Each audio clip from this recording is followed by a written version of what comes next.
आप सभी को प्रभु यीशु मसीह के नाम में जय मसीह की। परमेश्वर पिता का धन्यवाद कि उसकी महिमा, उसकी तारीफ़ करने के लिए फिर से एक बार मौका मिला है कि खुदावन को महिमा जय जयकार मिलती रहे।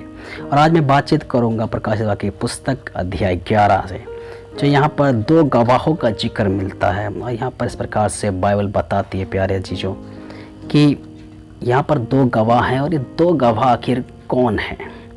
और मैं पढ़ना चाहता हूँ इसमें प्रकाशित वाक्य की पुस्तक अध्याय 11 उसकी 3 और 4 आयत। यहाँ पे इस प्रकार से लिखा हुआ है, और मैं अपने दो गवाहों को यह अधिकार दूंगा कि टाट ओढ़े हुए 1260 दिन तक भविष्यवाणी करें।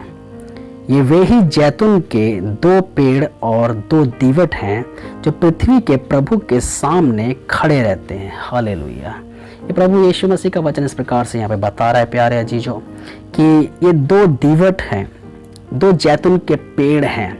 ये दो दीवट और दो जैतून के पेड़ का जिक्र आपको जकरिया की पुस्तक के अंदर विस्तार से मिल जाता है। जब आप जकरिया की पुस्तक अध्याय 4 उसके 3 और 11 और 14 तक इसमें हम पढ़ेंगे तो वहाँ पर विस्तार से इसका जिक्र मिल जाता है कि ये दो दीवट के एक लेफ्ट और एक राइट हैंड पर जैतून के दो पेड़ लगे हुए हैं। और ये दो पेड़ के विषय में जब जकरिया ने पूछा कि प्रभु मुझे ये जलपाई के पेड़ दिखाई देते हैं, ये कौन हैं? तब प्रभु ने बोला क्या तू नहीं जानता? उसने बोला नहीं प्रभु मैं नहीं जानता, तू मुझे बता दे। तब प्रभु ने उसको कहा कि ये जैतून के जो तू पेड़ देखता है एक लेफ्ट एक राइट हैंड पर, ये दो पुरुष हैं जो पृथ्वी के प्रभु के सामने हाजिर रहते हैं, उपस्थित रहते हैं। हालेलुया। और ये दो पेड़ इस प्रकार से जो बोले जा रहे हैं और प्रकाशित वाक्य पुस्तक के अंदर भी ये बोले जा रहे हैं कि दो पेड़, ये दो गवाह, ये पुरुष हैं। अगर ये पुरुष नहीं होते, कोई ये दूत होते तो प्यारे अजीजों जब धरती पर आते और ये भविष्यवाणी वाला काम करते, सेवकाई को करते, तो मनुष्य इनको देखकर वैसे ही घबरा जाते। लेकिन पुरुष हैं और मनुष्य जैसे हैं, तो इसलिए मनुष्य इनको देखकर घबरा नहीं रहे हैं, परंतु मनुष्य से मनुष्य ऐसा ही बर्ताव कर रहे हैं जैसे प्रभु यीशु मसीह भी स्वयं मनुष्य बनकर संसार में आया और मनुष्यों ने प्रभु यीशु मसीह के साथ मनुष्य जैसा ही व्यवहार किया। इसीलिए ये दो गवाह का रोल भी यहाँ पर इसी प्रकार से हो रहा है। ये दो स्वर्गदूत नहीं हैं, परंतु ये दो पुरुष हैं। और ये दो पुरुष किस प्रकार से हैं? जब मैं थियोलॉजिकल पढ़ रहा था अपने समय पर, तो मैंने ये जाना था कि ये दो पुरुष एलिया और मूसा हो सकते हैं। उस समय पर मैंने इस प्रकार से मैंने सीखा था। लेकिन जब मैं इस बाइबल में इस प्रकार से पढ़ता हूँ और मैं देखता हूँ कि एलिया अगर मूसा अगर ये दोनों हैं, तो प्यारे अजीजों ये इस प्रकार से दिखा भी रहा है जैसे कि एलिया और मूसा है। ये दर्शा रहा है कि यीशु मसीह से वे मिलने आ गए। मत्ती रचित सुसमाचार अध्याय 17 उसके 2 और 3 के अंदर इसका जिक्र मिलता है, क्योंकि एलिया जीवित उठा लिया गया, लेकिन मूसा की कब्र का पता नहीं, वो लोप थी कि कहाँ गई। लेकिन हाँ, जब हम यहूदा की पत्री अध्याय 1 उसकी 9 आयत को पढ़ते हैं तो वहाँ पर जिक्र मिल जाता है कि मूसा की लोथ थी। जब मूसा की लोथ थी तो उसके विषय में मिकाइल प्रधान दूत शैतान से वाद विवाद कर रहा था, और शैतान से उसने कहा कि प्रभु तुझे डांटे। और इससे हमें प्रतीत होता है कि प्रभु आया और फिर शैतान को घुड़का भगाया और मूसा को उसकी लोथ को उठाकर ले गया और जीवित कर दिया। और फिर इसी प्रकार से मूसा और एलिया प्रभु यीशु मसीह से मिलने के लिए आए तांबोर पर्वत पर, जहाँ पर यीशु मसीह का रूपांतरण हो गया। इस प्रकार से प्रतीत होता है। लेकिन जब मैं इस प्रकार से देखता हूँ कि मूसा और एलिया भी आए, तो प्यारे अजीजों, और जब यहाँ पर मूसा और एलिया दो गवाह बनकर ही आ रहे हैं, तो एलिया जीवित उठा लिया गया, ये तो बात समझ में आती है। लेकिन मूसा मरने के बाद जीवित उठा लिया, और यहाँ पर एलिया के साथ वो मूसा दो गवाहों का जो जिक्र हो रहा है यहाँ पर आता है। तो जैसे मूसा पहले मर गया, तो क्या दोबारा भी यहाँ पर मूसा मरेगा? ये क्वेश्चन जरूर बन जाता है। दूसरी बात, एलिया तो जिंदा उठाया गया, लेकिन वो आ रहा है यहाँ पर और यहाँ मर रहा है, तो जायज़ बात है, समझ में आता है कि मर रहा है। लेकिन मूसा एक बार मर चुका है, फिर दोबारा मरेगा, ये कैसा थोड़ा होता है, समझ में नहीं आता, इसलिए क्वेश्चन मार्क बनता है। और इस प्रकार से हमें बाइबल में देखने को मिलता है कि बाइबल की सारी भविष्यवाणी, स्वर्ग की सारी बातें प्रभु यीशु मसीह की जीवनी पर आधारित है।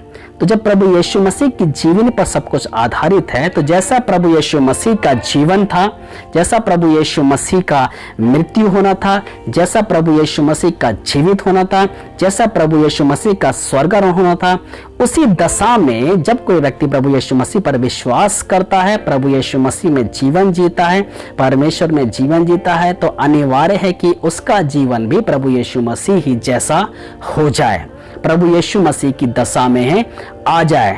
तो जब प्रभु यीशु मसीह की दशा में हम लोग आ जाते हैं प्यारे अजीजों, तो इस प्रकार से प्रतीत होता है, बाइबल हमें बताती है कि हम प्रभु यीशु मसीह में आने के पश्चात में हमारा जीवन प्रभु यीशु मसीह जैसा ही होगा, कि जैसा यीशु मसीह मर गया हमारी भी मृत्यु तय है, जैसा प्रभु यीशु मसीह जी उठा हमारा भी जी उठना तय है, जैसा प्रभु यीशु मसीह का स्वर्गारोहण हो गया हमारा भी स्वर्गारोहण होना तय है। तो जब यहाँ पर मूसा मर गया और फिर जी उठा और फिर उसका स्वर्गारोहण हो गया, वो तो सही बात है, लेकिन एलिया का इस प्रकार से नहीं हुआ, उसका डायरेक्ट शरीर में स्वर्गारोहण हुआ।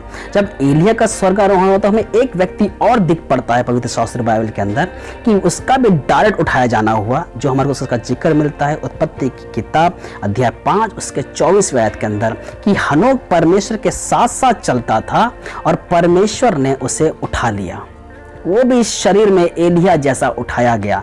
तो प्यारे अजीजों, जैसे मैंने बताया कि पवित्र शास्त्र बाइबल हमें बताते हैं कि हमारा जीवन प्रभु यीशु मसीह जैसा हो जाना अनिवार्य है। तो मूसा की तो पहले मृत्यु हो गई, लेकिन एलिया और हनोक की मृत्यु नहीं हुई।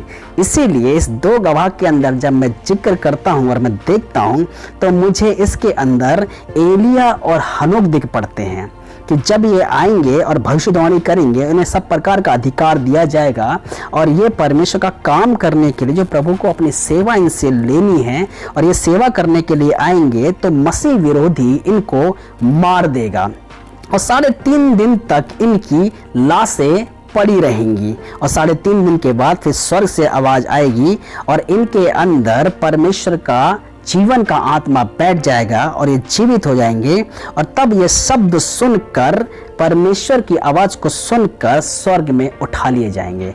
अब जब ये उठा लिए जाएंगे तो इससे प्रतीत हो जाता है कि अब इनका भी 100% प्रभु यीशु मसीह जैसा हो जाना अनिवार्य है, लेकिन अभी नहीं है। अभी इसलिए नहीं है क्योंकि इनकी मृत्यु नहीं हुई है। हाँ, ये उठा लिए गए हैं। हाँ, जैसे अब्राहम मर गया और धर्मी होने के कारण से वो शांति के स्थान में, रेस्टिंग प्लेस में है वो, तो इसी प्रकार से ये उठा लिए गए हैं, शांति के स्थान में, रेस्टिंग प्लेस में अभी हैं। लेकिन न्याय प्रक्रिया के बाद जो एक अधिकार मिलना है हमारे को, वो अधिकार तो प्यारे अजीजों मृत्यु के पश्चात जब प्रभु यीशु मसीह आएगा तब वो हमको अधिकार देगा इस बातों के लिए कि तुम्हारे को ये डिपार्टमेंट दिया जाता है या तुम्हारे को वो डिपार्टमेंट दिया जाता है, तुम्हारे को स्वर्गलोक में रखा जाता है या तुम्हारे को परमेश्वर पिता के पास रखा जाता है। ये तो न्याय प्रक्रिया के बाद ही पता चलेगा। और उस प्रक्रिया में आने के लिए एक मनुष्य का मरना अनिवार्य है और मनुष्य के मरने के पश्चात में प्रभु यीशु मसीह जैसा ही उसको होना, फिर जी उठना, फिर उसका स्वर्गारोहण हो जाना अनिवार्य है। और इसीलिए प्यारे जीजो, ये दो गवाहों में एलिया और हनोक दिख पड़ते हैं। तो इसलिए प्यारे अजीजों, प्रभु आप सबको आशीष करे इस वचन के द्वारा और परमेश्वर आपको और बुद्धिमान ज्ञानवान करे। मैं आपके लिए प्रार्थना करता हूँ। परमेश्वर धन्यवाद देते हैं प्रभु, जितनों ने आपके वचन को सुना है, खुदावन इन सबके जीवन में आपका वचन बहुत ऐसे काम करे प्रभु जी। परमेश्वर ये 100 गुना, 60 गुना, 30 गुना फल लेकर आए और परमेश्वर प्यारे प्रभु जी आपके वचन में, आपकी शिक्षा में बढ़ते जाएं और दूसरों को शिक्षित करने वाले हो जाएं। मैं प्रभु यीशु के नाम में आशीष देता हूँ, प्रभु यीशु के नाम में अनॉइंटिंग देता हूँ। पवित्र आत्मा प्रभु जी आपका सामर्थ्य इन पर आ जाए। धन्यवाद परमेश्वर पिता, इन सबको देखने वालों को आपके हाथ में सौंपता हूँ। धन्यवाद, मेरी प्रार्थना सुनी। धन्यवाद प्रभु यीशु मसीह के नाम में मांगता हूँ, आमीन। सबको प्रभु यीशु मसीह के नाम में जय मसीह की।